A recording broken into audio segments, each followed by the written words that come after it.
Welcome to Your Fantastic Mind. I'm Jay Watson. This is a show where we explore the mysteries and the science of the amazing human brain. Sleep. Just say the word and people will have a reaction. Most adults will tell you they don't get enough. And it's true, we are a sleep-deprived nation. But what about when you have the opposite problem? When you can't stay awake? When sleep essentially hijacks your life, and the only time you feel okay is when you're not awake. The condition that can mimic that famous fairy tale, Sleeping Beauty, is actually quite ugly and can steal people's lives right out from under them. Here's a look inside a condition called hypersomnia. We talked a little bit about why you're here and what symptoms you've been experiencing. Sigurdsson, let's go. Late on a Friday night. We're blessed to be here. Sigurdsson Jacobson and his parents are in Atlanta. Where we live, nothing has worked. Over 3,000 miles from home. They couldn't find out what was wrong with me there. Home is Iceland. They have crossed the Atlantic searching for a way to help their son stop sleeping his life away. When this started, I started to give him a hard time. I thought he was lazy and I was too hard on him, definitely. I didn't know what was wrong. The craving for sleep began 6 years ago when Sigurdsson was 16 years old, an ambitious student and talented member of Iceland's national sports team.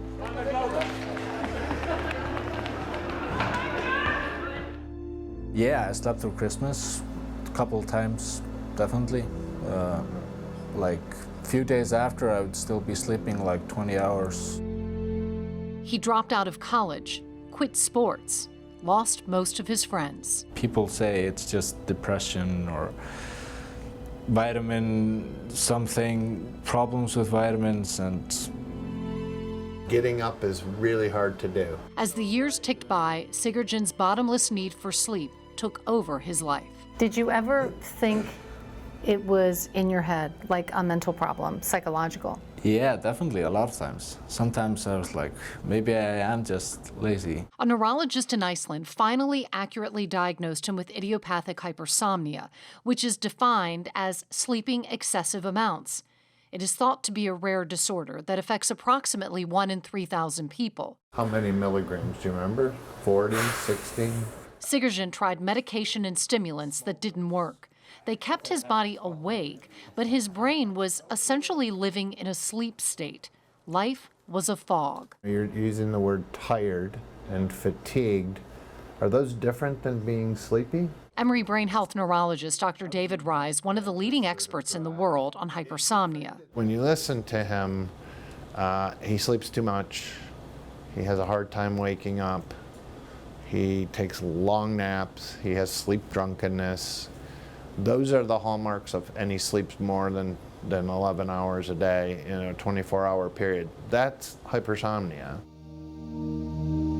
When we go to sleep at night, there's an area of the brain that becomes active in the forebrain, the ventolateral preoptic area, VLPO.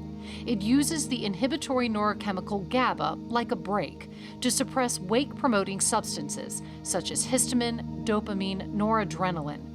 At the end of sleep, this brake is released and people wake up. In people with some forms of hypersomnia, the brake is never really released. Sleepiness persists, seemingly due to the presence of a naturally occurring Valium-like substance that magnifies the sleep-inducing sedating effects of GABA. That substance acts upon the GABA receptor to make the GABA receptor function more efficiently. So it sort That's what puts you to sleep. gives you sedation, hypnotic sedation. This is like a sleeping pill, okay? So this agent, we've shown, acts at this same receptor in a very similar fashion as Ambien does, and that there are ways, different other medicines that can counteract or competitively get rid of that effect. Rye treats close to 600 hypersomnia patients from the United States and several other countries. It's Rye's research, study, and use of a drug called flumazenil that is having a life-altering impact for patients. It's a drug approved by the FDA for people that are essentially overdosed or responding too well to benzodiazepines like Valium, or if you overdosed on it by mistake or intentionally. When a typical person takes flumazenil, there is no effect felt. But when some people with hypersomnia take it, it is a magic elixir. It counteracts the sedating effects of GABA and sleep-related pathways. After more testing and a sleep study, Sigurjin will be given the drug. It works for about 50% of patients. This is my last resort. If this doesn't work, I don't know. On your mark, go! Anna Sumner is the poster child for what flumazenil can do. If you'd told me 6 years ago that this would be my life, I wouldn't have thought it was possible. Over a decade ago, Anna was sleeping up to 18 hours a day. She had to take a leave from her job as an attorney. In her 30s, her parents had to take care of her. She saw Dr. Rai and his team. And said, look, I'm either lazy or crazy, but I need somebody to tell me which one. This is what I was going to show you. Rai gave Anna flumazenil. At the time, she was the only person in the world taking it. Today, 100 physicians across the U.S. prescribe it for hypersomnia patients. Today, I have everything that I never thought I would have. That includes her career, a husband, Are you ticklish? a son. As for sleep, she gets 7 to 8 hours a night. It's no longer the center of her life. Hi, I'm Anna, Anna has come to watch Sigurjin take his first dose of flumazenil. and the man himself. He was anxious to meet someone else who has hypersomnia. Awesome. How are you? I'm good. Good to see you. So, how did this all start for you? With someone fluent in his suffering, Sigurjin is revealing. Your will to do things just kind of dies. It's just, and then you're always trying and trying again, and then it gets worse, and you just kind of die inside, from being tired all the time. With his parents Kommer du in när du kommer hem idag? and the medical team there, he takes the dose and waits. What am I supposed to be feeling? I just, Well, we don't want to tell you what you no, I feel like before, so. Yeah, but it's only been like 3 minutes. Yeah. A few minutes later, I can feel this irritation I always had in my legs, my body is telling me to go move. You feel it now? Yeah, Really? Just like before? just go running or go Yeah. do something. I'm feeling something right now, actually. It's a weird feeling. I'm not sure what it is. It's in my. It's probably because of the tablet. Wow, it's kicking in right now. Yeah. It's like. Perfect time. Yeah. I was laughing. I'm so tickled back here. So yeah, it's. talk more about what you're feeling. I don't know how to describe this. It's like my eyes are being lifted up, and what? And yeah, it's a strange feeling. Is it scary? Is it? No, it feels good. It feels really good. And now I feel like too normal, too energetic. I don't know. I don't even remember feeling this. Happy tears and the sound of their son laughing. What? Things that had disappeared from this family's life. Yeah, I wanna try it again, and it's an amazing feeling. Feels so different from when I came in this morning. I just thought I didn't sleep well, but after I take the medication, I don't feel tired at all. Flumazenil is not a cure, but it's a treatment that can give people their lives back. More drugs are being developed to treat hypersomnia, and clinical trials are ongoing in the US and Europe. Some of those trials because of Rai's experience with flumazenil. Research to better understand the genetic basis is underway. Starting to crack that nut of the genetic component and will point probably to some biology, and we're in the process of doing that, and some other groups as well at Stanford. Just got NIH funding to do that. Thank you so much for coming. Oh my gosh, thank you for letting me see that. That was so cool. Yeah. There are only 2 people in this room who truly understand what it feels like to lose your life to sleep. And now, they are both wide awake. He hails from an iconic Alabama family that churned out some of the best football players in the state. There was something in the Good family that made them faster and better than everyone else. Kerry Good went beyond Alabama to the NFL, but it was years after the game that he began to struggle, and the strength that he always counted on started to slip away. That look at it thing like his does it. We just get it up the best way we can. This is Kerry Good's exercise routine, an effort to stem a tide that has turned against him. Booting us into the second period. His end-over-end kick will come down the Good at the 1, across the 10, the 15, speed, and he's gone! A gifted and humble running back. Goodbye, Kerry Good! Kerry Good was the pride of Town Creek, Alabama. He and all 4 of his brothers played for the University of Alabama. Kerry would go on to play and coach in the NFL for 11 years. It's hard to imagine being in this position, even harder to be here and can't get out of it. Started out with breathing issues. There were chronic sinus infections, weakness, cramps, weight loss.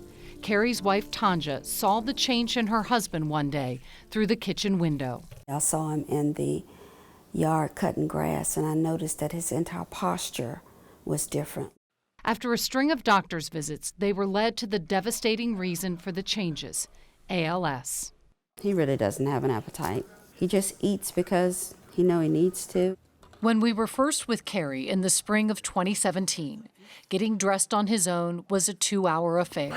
A brief walk, We making it. exhausting. He needed help to breathe. I lost almost 60 pounds initially. You know, I go from 230 pounds, guy that played football. At one point, I could bench 400 pounds, squatted over 800. Now I can't pick up a glass of water.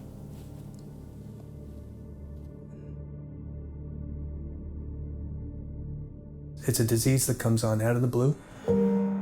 The nervous system starts to break down.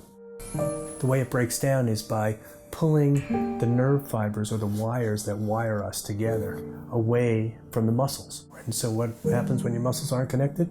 Same thing that happens when the light bulb isn't connected to the wire anymore. It stops working.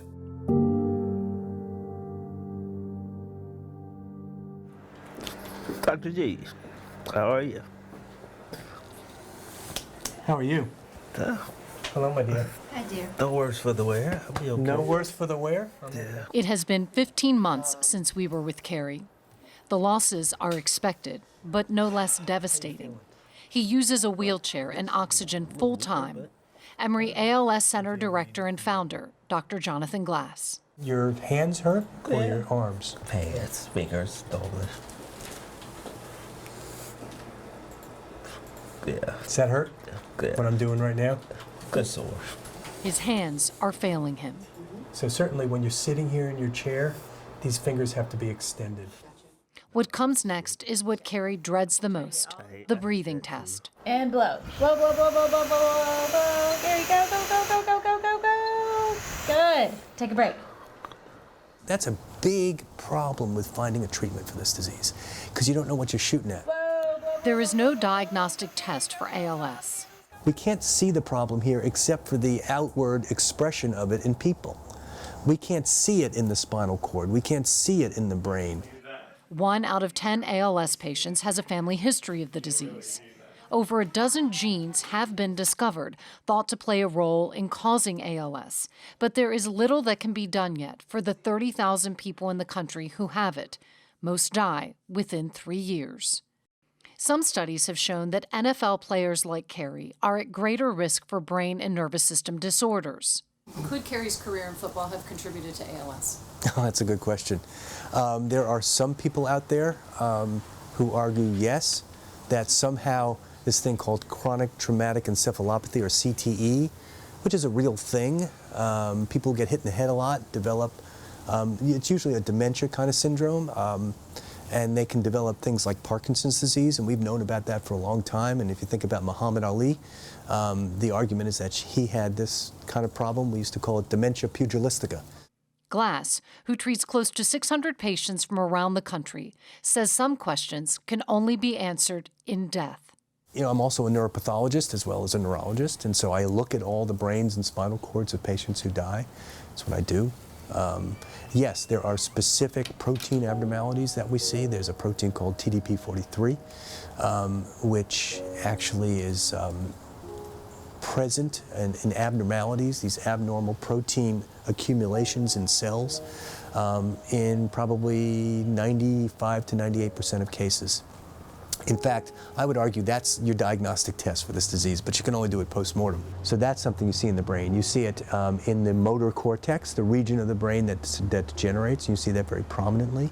You see it in the deeper portions of the brain called the hippocampus, especially in people who have dementia as well as ALS.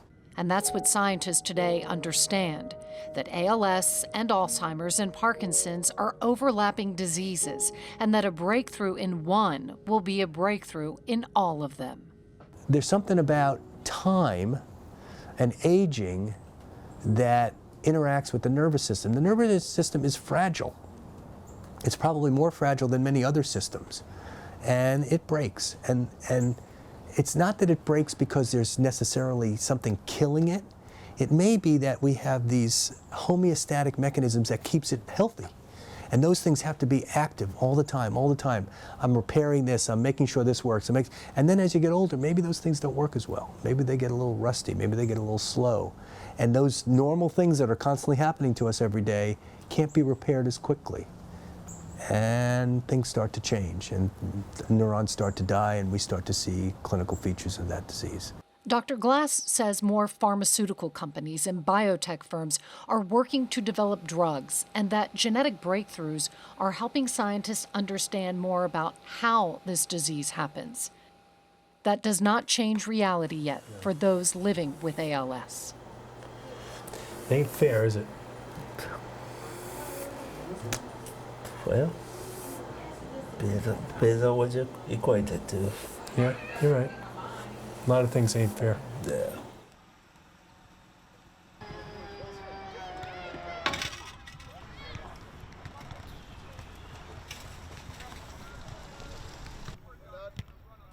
There are bad moments, even bad days. Sometimes Carrie cry. And usually it's after he discovers he still can't do certain things, like write his own name. However, he just still keeps moving. He doesn't stay in that state very long at all. Here, close to a field filled with young people pushing to be their best, his daughter among them, Carrie is happy. The coach in me wants to get out and start correcting all the issues. Tanja is his full-time caregiver, changing the dynamic of a marriage in which there are no secrets. You never thought your wife would be giving you showers? Oh, not at all. And she's all over the place, and I have an order of doing things.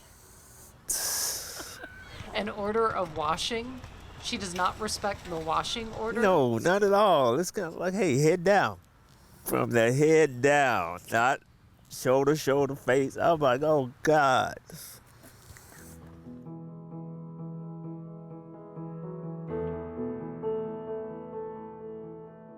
Those years in Town Creek, Alabama, prepared him for those years in the NFL, prepared him for now. The pep talk he gave himself before a big game has changed little.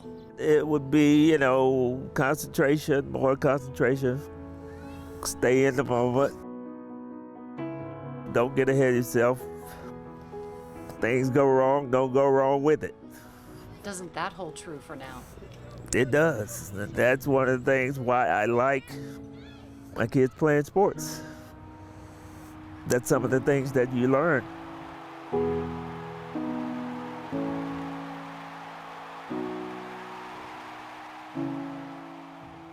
Accept where you are, Embrace it. Don't keep looking back. because it's not coming back.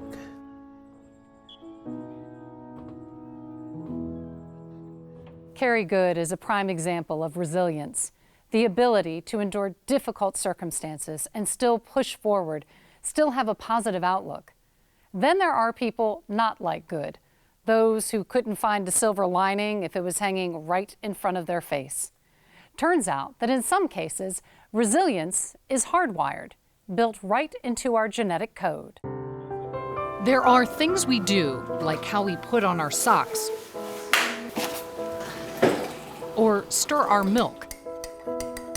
Then there is who we are, like the color of our eyes, the shape of our face, or the laugh that sounds like our mother. And now there is proof that resilience, that ability to bounce back, all my degrees, is sometimes hardwired. Wow. Part of our genetic blueprint. Students from Keller, Georgia State. Maureen Randall is moving into a new home after she and her daughter spent a year homeless. It was long and hard. We left our apartment, it got flooded. She is also Master's in Business Administration. Getting her doctorate. I'm currently working on my qualifying exam. Tradika Thornton's ex-boyfriend tried to set her on fire. He threw gas on me and I was screaming and I couldn't see because I had gas in my eyes. So I screamed, my sister-in-law kicked in the door and he ran. So the lighter he was flicking didn't catch. Through therapy, Thornton has recovered and is a plus-size model. It shows that there's a genetic basis for why some people are able to bounce back from adverse events. Thornton and Randall were part of a study conducted of over 2,500 people in the Grady Trauma Project, which studies PTSD. 34% of participants had a genetic marker known as RS322931. People with this marker, I consider this a blessing, reported higher levels of positive emotions and spiritual well-being and greater purpose in life, despite personal difficulties. Positive emotion and purpose in life, those are the building blocks of resilience, but they're also the building blocks of psychological well-being. And initial findings suggested something else. The people carrying that marker had lower rate of cognitive decline in advanced age. This is how geneticist and neurologist Dr. Thomas Wingo, who researches early onset Alzheimer's disease, partnered with his wife, psychiatrist Dr. Eliza Wingo, who was studying resilience. The two work at Emory Brain Health Center and the Atlanta VA Medical Center. I always try to do something else to try to take me away from whatever sad or bad emotions I'm feeling. The Wingos and their collaborators found there is a genetic basis for resilience, that having purpose in life or positive emotions can lower your risk of dementia by up to 50%. They also lower the risk of heart attack, stroke, even depression. Not having the marker, We see some that are still, pretty high. does not mean you're not resilient. So the other 80% of the people might have another marker that make them resilient that we haven't found yet. Because it was a double-blind study, neither Randall and Thornton nor the Wingos know if they have the marker, but both are powerful examples of resiliency. I think I'm really strong, so I know I do have it. I know I have it in me. It's taught me that troubles don't last forever, and that if you keep a positive attitude, things will eventually work out. Proof that your outlook on life I really love this. can change the outcome. There is no test available to the public to see if you're among the 15% who has the resilience gene. But remember, there's a good chance there are many more such genes yet to be discovered. In the meantime, there's no harm in living like we do have it, like Carrie Good, who still works on his charity, giving to families in need despite his own enormous burden. There may be a lot of genes that tell us who we are, but we only have one life in which to put them to use. That'll do it for us this week. We'll see you next time on Your Fantastic Mind.